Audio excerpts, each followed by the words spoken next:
Alright fellas, here we are back in Pokemon Masters. Jesus Christ, the mouse. So tomorrow we're going to be in the release of the new re-release, whatever, of the Twin Stars Far Apart summer story event, whatever you call it. I can't speak, I'm looking disheveled. And we're going to begin the seasonal Super Spotlights Go back, which is going to be covering every single Summer Sync pair from the debut in 2020 to last year in 2023, which means the banner is going to be featuring 8 sync pairs. Which, I mean, I think it's better than Holiday. If we want to look at that, I'm pretty sure, yeah, this year's Holiday banner in 6 months, no, 5 months is going to include, 10 sync pairs. Whatever.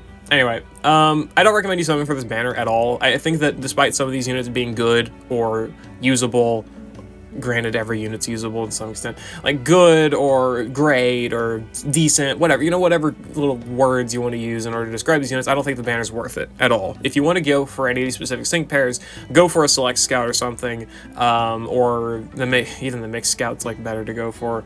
And if you don't spend money, I mean, unless like it is literally your favorite character or your favorite Pokemon, I would just not. It's just really not worth it. You're going to be spending a lot of gems with high probability anyway. But I guess we'll just take a look at the sync pairs anyway. I'm not going to do an in-depth review of each character because that is literally 8 sync pairs. It would take me hours to try and go over them, and I would be tired by the end of it. So I guess we'll start out by just a little overview, and we'll start out with Summer Lyra, I guess. Sure. Summer Lyra and Jigglypuff. She's mainly used as a fairy striker. She's got solid offensive stats, mediocre defensive stats, good HP, bad speed. Her self-sufficiency is fine. She's got the ability to max her crit. She raises her own offenses by 1, which is not good, and she raises them by 2 whenever she is asleep. It's a weird gimmick that she's got, and then it also restores HP whenever she's asleep, and also removes sleep from herself. Sure, I guess. And if you somehow find yourself falling asleep, then the trainer move can be pretty good. You know, it gives you some healing. That's nice. Her main form of DPS is Play Rough, which is fine. It's not a fantastic form of damage, but it does work. Her passives suck. I mean, Clock Out, putting the opponent to sleep whenever the sync move targeting an opponent is successful, that's fine. You know, putting the enemy to sleep whenever he's in the sync move is kind of like Cyrus's Sync Snooze ability or whatever it's called. And then she's also got Mad Strength 2 and Mind Swell 2, which is good for self-sufficiency on like the Gauntlet or something, but generally I don't think this is going to have too much usage or too much mileage unless you're like really just trying to top off her stats. So for the most part, so far she's not that great. She's just got Play Rough for some DPS, she's got decent stats, and she's able to max her crit effectively. It's about all she's got going for her, I'd say. And with dupes, it doesn't really get that much better. Trainer move Master Healer 6. I didn't even know it was that high. Jesus. Either way, that's a full restore effectively on her trainer move, which is nice if you are asleep, so that exists. Dazzling Gleam Critical Strike 3 is useless outright. It does not do, that's not nearly enough damage. Sync nodes are fine, of course. Rude Awakening is a good multiplier for the Sync Nuke. Good Nightmare is also a good multiplier for Play Rough DPS, and Play Rough on a roll for attack debuffs. And I guess Pressure Cooker, whenever, you know, you're in a pinch or whatever, that's fine too. This is not a great kit at all. She wants to be asleep in order to get a lot of her buffs, whether that be her offensive buffing or her HP restoration, and she wants the enemy to be asleep to do damage. She only puts the enemy to sleep via Clock Out. She does not have Sing or any other move or anything like that, and she has no method, I think, of putting herself to sleep. Right? Like, this is something that I remember reading about her kit and just being really confused on, was that, like, she's got this sleep-based ability, but she can't put herself to sleep at all, which I don't know why you would want to anyway, but, like, if you wanted that heal, I think you would. Whatever. Doesn't really matter. Lyra's not great. Her nuke isn't that great. It's just a 50% multiplier even when it's activated, and even when, you know, getting it activated is already a pretty big pain, considering she only puts enemies to sleep on her sync move. And you're not going to have that much sync acceleration to get to your second sync move by the time the enemy stays asleep. So, Lyra's honestly not that great. Summer Steven, he's also got about the same stats as Lyra, realistically. Good offense, fine defenses, fine HP, fine speed, I guess. Not really that great. Yeah, the offense is good, and that's really the main point, I guess. He's got Icicle Crash, which is 126 power, 3 gauge, 30% chance to flinch. That is nice, especially if you can, you know, manage maybe like aggravation or something on him, which I think he might have. I actually don't remember if he does. Actually, no, he doesn't have aggravation. I remember it was weird for that. Icicle Spear as well, which is mostly useless, but it does have some niche, I guess, in the grid, where it does have Cold Snap too, because again, by the way, I'm not gonna be going over each individual move level. That would take way too long. Just, you know, you can see the move levels here and make your own judgments. He does have Cold Snap on Icicle Spear, but really that's pretty much got the same effect as Icicle Crash, unless the enemy for some reason has Unflappable but not Antifreeze, which is not many enemies, if any. X attack for self-sufficiency. His trainer move, Coolest There Is, which raises accuracy and crit by 1 and raises crit by 2 in Hail. That's a fine trainer move. That's fine self-sufficiency. Accuracy buffs are good, whatever. He's got good self-sufficiency, a decent DPS option, and the 30% chance to flinch. He's got Hailbringer, which causes hail after his sync move, Snow Shelter for protecting from hail damage, and Invigorating Hail 5 for 50% nuke when hail is activated. So Icicle Crash does actually have the ability to do pretty respectable damage. In the grid, he does also have Icicle Crash Freeze Synergy, so when the enemy is frozen, Steven can do significantly more damage, though you also got to consider there's not many chances to freeze the enemy unless you want to really fish for the Cold Snap activation on Icicle Spear. I'm not sure if that procs every hit or if it's only once. I'm pretty sure if it's only a 30% chance across all hits. Pretty sure it's only a 30% chance across all hits, so you don't have, 30% chance 5 times, which would be funny. Because he does have no quarter as well, so if you want to try and go for some damage with Icicle Spear while also trying to fish for a freeze, you can. So to it for some defense buffs, literally just replacing a lucky skill. Flinch Hitter 5 and Freezer Burn 5, these are good nuke multipliers, but it's not really something you're going to be having feasibly activated for his nuke. And Double Down 3 as well, so I mean, he does have some decent nuking multipliers, just they're pretty hard to activate, and overall, that's not really that fantastic. He also does have Harry 2 on Icicle Crash for a 20% DPS multiplier when the enemy is flinching. Not too bad, but again, you gotta consider, a lot of the time, these passes are not that fantastic because the condition will wear off by the time he's able to use his move again, unless you're in like the Gauntlet or something, or whatever, or any stage that has very minimal flinch mitigation. Because generally with high enough flinch mitigation, the enemy just wakes up. They get unflinched really, really quickly. So overall, Summer Steven, not really that fantastic, but he's better than Lyra 100%, and he does have quite a bit more usage. Hail's definitely nice to have, especially for like some Legendary Arena gimmicks and any other weather-based stage, if you do want to try and use him there. Though I really think he's very underpowered to try and handle any of the real top-tier content. Especially like high score event, ultimate battles, that stuff, he's not really going to be good in. Summer Gloria, definitely not an unit that has aged extremely well, but I mean, so not many of these have. She's got very low offenses compared to the last two. 343 special attack is fine, but it's not really anything fantastic. Defenses are low, HP's fine, speed's definitely good for sure, but that's kind of her whole gimmick, is that she's based around speed. She's got Snipe Shot for her main damaging option, 153 power at 4 gauges. That's quite a lot of gauge for it's such a low-powered move, but whatever. Crits land more easily, so you do have that boosted crit rate, kind of like Cyrus's Spatial Rend and some other attacks. Air Slash for a 30% flinch chance, Dark Pulse for a 20% flinch chance, and some Dark DPS. She can do dark damage when on type, I guess, and that's definitely something for sure. And then her trainer move, Scope 'em Out, which raises her special attack and speed by 1, applies crit hit next to the user, and applies super effective next to the user. Probably good against like the Entei Legendary Arena or like the Moltres Second Bar Legendary Arena in stadium battles and whatnot. It's not really helpful against Annabelle. Like that alternation between using the Snipe Shot and using the trainer move using Snipe Shot, it really gets mitigated in terms of how much damage you're actually doing, at least in my opinion. Passive skills, she's got Crit Strike 3, pretty good multiplier easily. Again, her whole kit's based around crits and kind of speed as well. Critical Refresh, restoring MP when using a critical hit. That's what I meant by this, is that you basically use the trainer move, Snipe Shot, and repeat. At least that's the intention of the kit. I'm not saying it works out, it works, but it's how it works on paper, not feasibly. And then Critical Freebie 4, applying free moves next when landing a crit. Gauge efficiency, that's something, right? It's a pretty weird gimmick to have, and it's like easily a worse version of Cygnus Ethan's gimmick, where you want to alternate between the trainer move and the DPS option, right? Cygnus Ethan does it better, and even then, he still doesn't do it fantastically, I guess. He has his own issues. And in the grid, she's got a pretty weird grid. Dark Pulse, Critical Sting is fine. That's a 40% flinch chance with Dark Pulse. It's not like fantastic, but I mean, it's something. 40% flinch chance is good enough, I suppose. Definitely not 60% like a lot of other characters have, but whatever. Foul Fighting for a 20% multiplier attacking an enemy that is affected by a status change. You know, Flinch is the main one it's going for. Again, remember the problem with Harry on Steven's Icicle Crash. That basically applies to Gloria too. Critical Speed 4 for more speed buffs, ramming speed for an actual DPS multiplier. This combined with Crit Strike 3 does make Snipe Shot hit relatively hard, even under her lower offensive stat, but I'm not saying it's impressive, and it's definitely not anything crazy compared to modern standards. Her only her only nuking option is Catastrophe 2 and Crit Strike 3, I guess. It's not good. That's not good for a nuke. Don't even consider it. Air Slash Foul Fighting, also not really useful. Grand Entry 1's not really useful. Critical Clock on Snipe Shot's fine, you know, could be, when these are sync move countdown, reduce the sync countdown when landing a crit, yeah.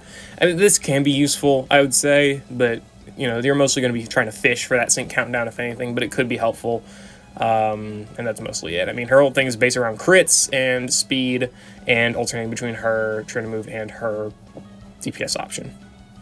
That's something. Definitely. So that's nice, I guess. I do have Summer Gloria. I'll be putting out a showcase of her, hopefully. I don't know when. Sometime this week, maybe, because there's not really that much content anyway.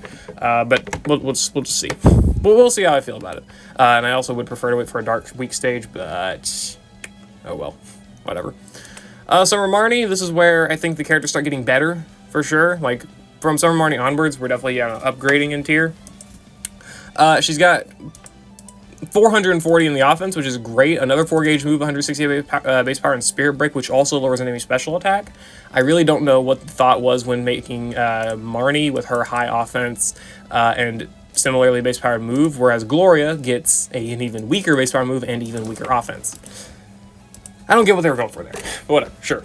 It's good. This is a good DPS option. Crunch, Dark Pulse, it's the same type of thing where it's dark damage ability, 20% chance to debuff special defense, bulk up for raising her attack and defense by 1, and her trainer move, which applies gradual healing, endurance, and whenever her defense is raised, it raises her special defense by the same amount, and whenever her attack is raised, it raises her speed by the same amount. So, very good self-sufficiency. She's also got Critical Infliction 9, as well as Double Buffer, which doubles the stat buffs gained on Bulk Up, as well as giving her +1 crit whenever using Bulk Up as well. So she's got full self-sufficiency in all of her offensive buffing, as well as her defensive buffing with the trainer move and speed buffing as well. And then Super Infliction as well, which gives a 50% chance of applying Super Effective next whenever her Pokemon uses a status move. So if you want some good on-type Fairy and Dark damage, you might get that. And also she has her innate multiplier. When the more her stats are raised, the greater the power of the attack. Innate Rising Tide, not too bad either. And in the grid as well, she's got some pretty good stuff. She's got Devastation, which is 100% total multipliers, rolling on special attack debuffs, which is fine. 220% total nuking multipliers is definitely not too shabby, even for today's standards. Definitely not bad. Overpower for a 30% DPS multiplier when fully activated. Definitely not too shabby, coming off of a pretty high offensive stat, as well as a 168 base power move. Sorry, 154 base power if you're going to go to only 3 out of 5.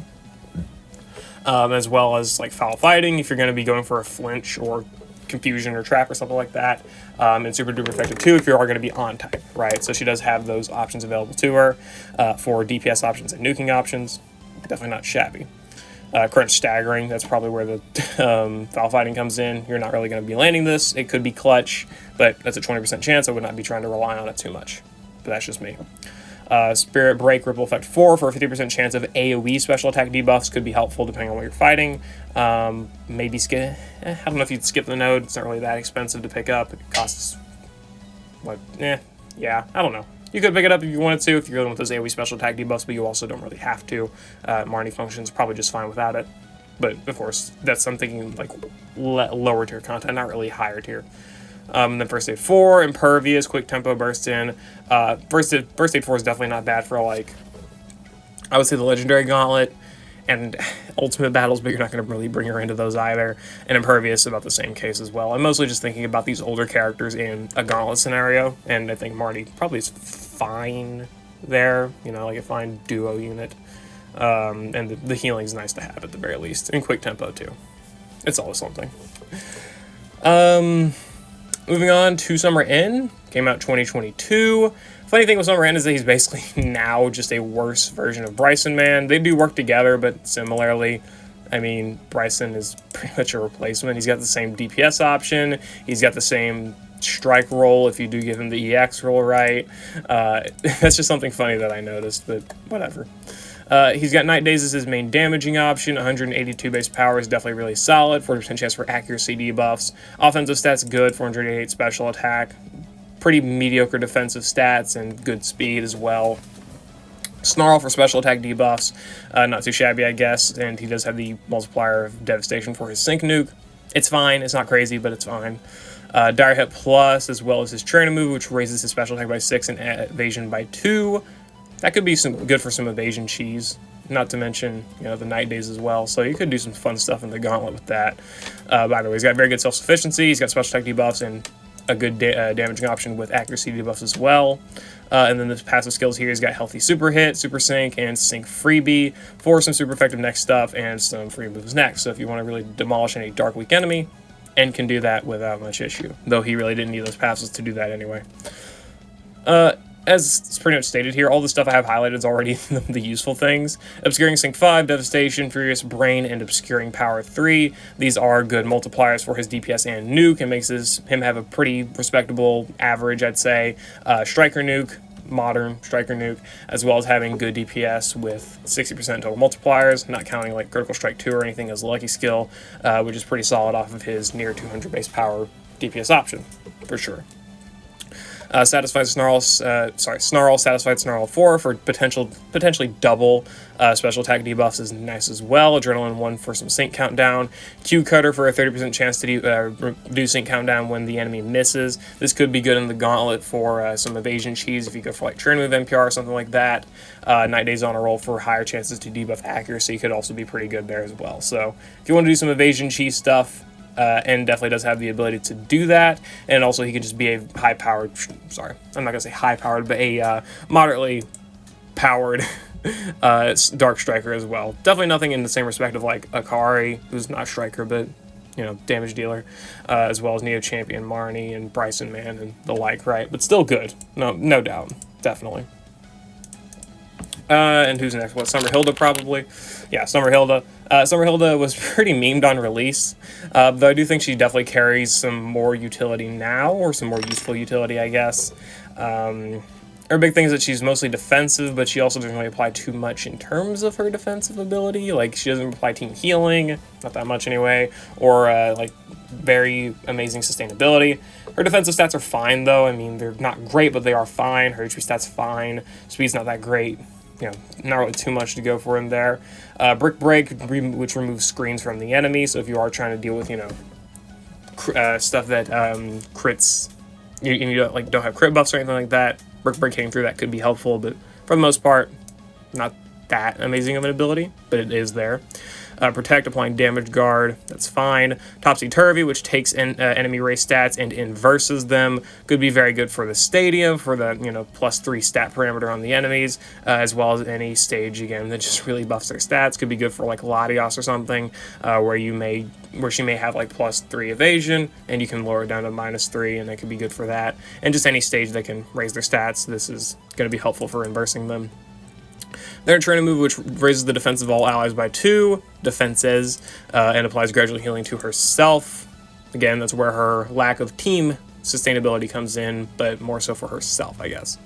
Team Beef Up for raising ally attack when hit by an attack move. Natural Remedy for removing status conditions and Catalytic Infliction, for applying Gauge Acceleration whenever she uses a status move, which is probably going to be Topsy-Turvy or Protect. It's a fine base kit, I guess, The big gimmick was that she inverses stats, which I don't think it's a big enough gimmick to warrant the mediocrity of the rest of her kit, but that's just me. And again, she's fine in, like, the Gauntlet or whatever. Flag Bearer 9 here in the grid for faster attack buffs. Team Sharp Entry for some team crit buffs. Staggering 2 for a 30% flinch chance could be pretty helpful in the Gauntlet, or any other stage that you need that 1 flinch in, or 2 flinches or whatever.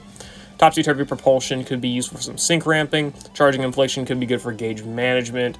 Bamboozling Retaliation, lowering enemy special defense when hit by an attack move, could be good if you're trying to run her with a special attacking character. Of course, she's more physically offensive with her Team Beef Up and Flag Bearer passes, but this could still be helpful. Disarming, retaliation, lowering enemy defense, so this could be more helpful for characters you may want to run more alongside her, who can buff up, take abuse of defensive debuffs, or offensive buffs or whatever.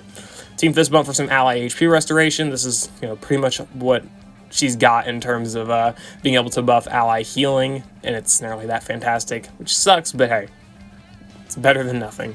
And then first aid 4, impervious, single sync reload, safety tether, good healing, stat debuff immunity is good, especially in conjunction with topsy-turvy as well. Single sync reload, restoring MP for her Pokemon. Yeah, this could be good for, again, more topsy-turvy uses, as well as protect for more damage guard.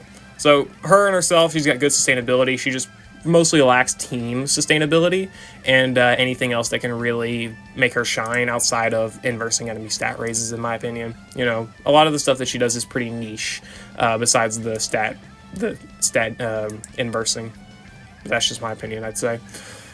Well, I don't think that's just my opinion, but I mean, I'm not going to call her bad or anything, because I mean, you can find usage for the abilities. It's just, are you willing to spend 36.6k gems for that?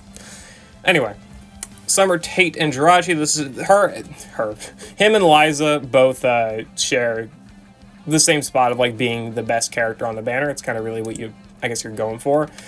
Tate's good.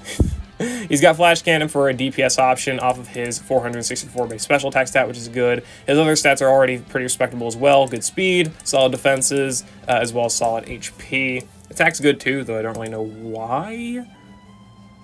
Yeah, because Doom Desire special. Whatever, sure. He's got high offense, sure. Well, I guess it's because Jirachi is a mythical, right? They share the same offense. Whatever, doesn't matter. Flash Cannon again for that DPS option. Thunder Wave for some paralysis. Charm for attack debuffing. And his trainer move, which raises special attack by 4, crit by 3, and applies gauge acceleration. Good as well, right? The big thing with Tate is that he's got the gimmick here of 2 moves. Doom Desire, which every 2 times the Pokemon uses a move, deals additional damage to the opponent targeted by the second move, and it's a steel special attack, and damage is not affected by some status changes. Basically, it's like, it's how Doom Desire works, right? It's a charge-up attack. I guess it takes like a few turns to activate, and then it does damage. Basically, what happens here is that every 2 times Jirachi uses a move, it will also deal what is effectively, I think, like a slightly stronger Flash Cannon, again, in terms of damage, right? So you're getting, every 2 turns, you're getting yourself another free use of Flash Cannon or whatever. I can't remember the exact amount of damage that it does, or whatever it is, but it's good. Point being, it's good. And I don't know if it might be in the information help section here. I'm not really too sure. If we want to go back to Summer, I guess, then maybe I can remember. Clues new sync pairs. Yeah, Summer, Tate, right? Rose's results. Yeah, it's not really included here in the change log for what the damage actually is of it, but still, it's a good damaging move, right? You're mostly gonna have to look up videos on Summer Tate, like showcases, if you really want to see how much damage you can really get out of Doom Desire.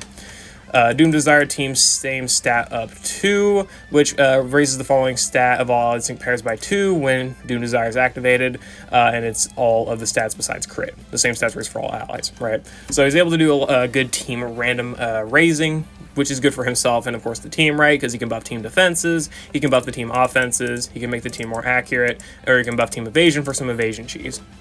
You can find pretty much decent usage out of all of the stat buffs he can do, and of course that's even better in the Gauntlet, right? It gives him some supportive utility if you want to run him with another character that can try and do damage, and it can also give him, again, evasion cheese, as well as team gauge management and team sustainability. So that's mostly where those are helpful, but again, could be useful outside of that too. And then on opponent, Pokemon move on opponent's special defense down to 9, lowering enemy special defense when the user's Pokemon uses a move targeting that opponent. So not only is he able to debuff attack with Charm, he's able to also debuff special attack by using any of these moves. So he's got Paralysis, attack debuffs, special attack debuffs, Flash Cannon DPS option, the Doom Desire every 2 turns, basically, as well as the team random stat buffs. And that's just a 1 out of 5, right? So he's got a ton that he's able to do, which is already really good. And then in the grid, he's got even more stuff. Brain Teaser for some DPS multiplier, Static Shock for a nuke, Rising Tide as well for the Sync nuke. I think that's mostly in terms of like damaging options, but that is definitely good for a nuke, right? He's got the innate of Pecking Order, Rising Tide, and then Static Shock. So he's got 270% in total nuking multipliers, which is really, really good, especially because of his already pretty high offensive stats, and the sync nodes as well, right? Definitely not too shabby. Use status, stat up 9, which raises one of his stats at random. Basically this passive, but only one stat buff, and it's only for himself. So this could be good for some solo stuff, or just faster buffs for himself, so he can stay alive easier. Afflictor's Fervor, reducing sync countdown when the Pokemon uses a status move each battle. The first time the user's Pokemon uses a status move each battle. So if you want some sync countdown, could be good for that. Use Doom Desire Team's same stat up. Raises the following stats of all its raised by 1 stat rank at random. So if you do want a ton of random stat raises, this could be very good for that, whether that be for your team or for yourself. It really depends, of course. But if you need those random stat ups for potential solos, or maybe team speed buffs for gauge management, defensive buffs, whatever, it can be helpful in that front. And he's just got so much on the grid. He's also able to debuff special attacks, same as debuffing attack, right? Or sorry, debuffing, I guess, the special defense. But basically, he's able to debuff enemy attack a little bit quicker. I probably wouldn't pick it up. I mean, Charm is, going to be more effective at that. But hey, it is there. Charm BOGO, this does help out with his gauge management. But I don't really think his gauge management is going to be that bad if you get some speed buffs with his passive here. So, that's just my opinion. Wish Upon a Star, Shared Fortune, raising a random stat by 2 of all allies. See, that's one of his biggest things, is he's able to raise the stats at random of all allies, which could be really good, getting all stats to +6. Trying to move Hit and Heal, applying gradual healing to himself, as well as Charm Ramp Up for faster offensive buffs, though I don't think you're going to need it with all the random stat buffs he already gets. So, yeah. Anyway, Flash Cannon Unfortuitous. Random debuffs as well here. Accuracy could be good, attack and special attack could be good, defenses could be good for some extra damage, whatever. So, he's got a lot. The point is that Tate's got a lot he can do. He can do random team stat buffs, he can do random buffs for himself, he can do debuffs with Charm, special defense down on the opponent here, and as well as Unfortuitous, and he can also do some good damage with Flash Cannon, plus the Doom Desire passive, and he's got a very solid sync nuke. And Paralysis. So, overall, Tate is got a lot he can do, and he can be good at it. Again, I recommend watching a lot of showcases of these characters if you want to, get a more in-depth look at what they can do. Again, this is mostly just overviewing them. And then Liza, who is very, very simple. She is just a high-powered flying striker. That's it. Good offensive stat, decent defensive stats, decent HP, decent speed. Big thing is that she's a flying damage dealer. Giga Impact, 267 power for gauges. Already really respectful. Yeah. Really nice damage you can do. Flying Shift for, of course, making Giga Impact a physical attack. Protect for damage guard for whatever reason. This could be good in the Gauntlet just for some utility, or surviving a sync nuke or something like that in the stadium. Could be good if you want to go post-sync parameters or something. Iron Defense for raising her defense by 2, and then her trainer move here, which raises accuracy by 1, crit by 3, and it raises her attack by however much her defense is raised. So, the more Iron Defenses you use, the more you're going to get yourself some attack bust from the trainer move, which is good. Again, very straightforward damage dealing character. Use Iron Defense to get +6 defense, use the trainer move, spam Giga Impact. Basically what their design philosophy was for this character. Shielding Infliction +9, raising defense when its Pokemon uses a status move, so you're getting +4 defense instead of +2, right? This makes her buffs faster. And then Infliction Freebie, applying free moves next when using a status move. Very, very solid, especially for the Gauntlet, because you're able to alternate between Iron Defense and Giga Impact. This doesn't have to be successful, that's good. And you're able to manage Gauge a lot more effectively that way, especially because it's a 4-gauge move user, not with the fastest stat in the world. It does help.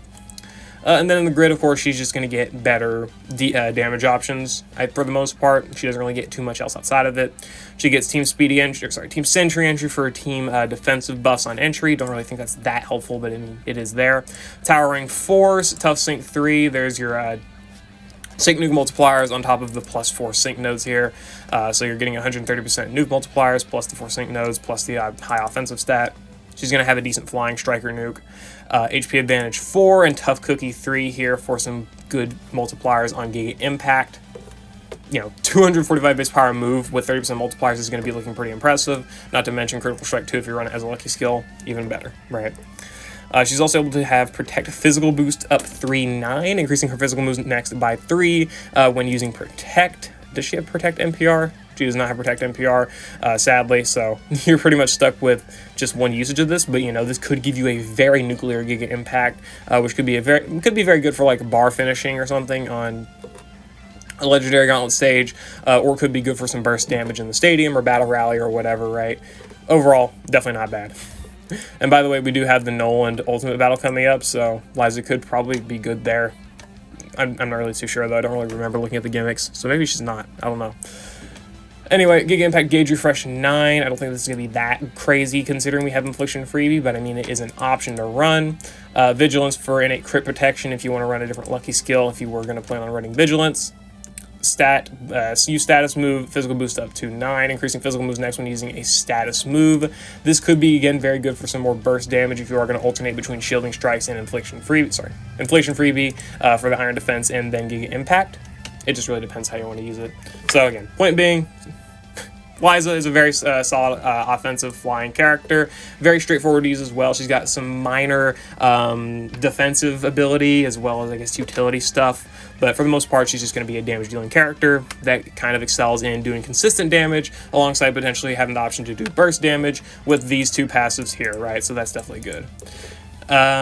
Overall, that's my thoughts about the Summer Banner. None of these characters, I would say, are really worth 36.6k gems, man. That's a lot, all right? That's a lot of gems to spend. If anything, I'd say Liza and Tate are probably the most worthwhile, but whatever.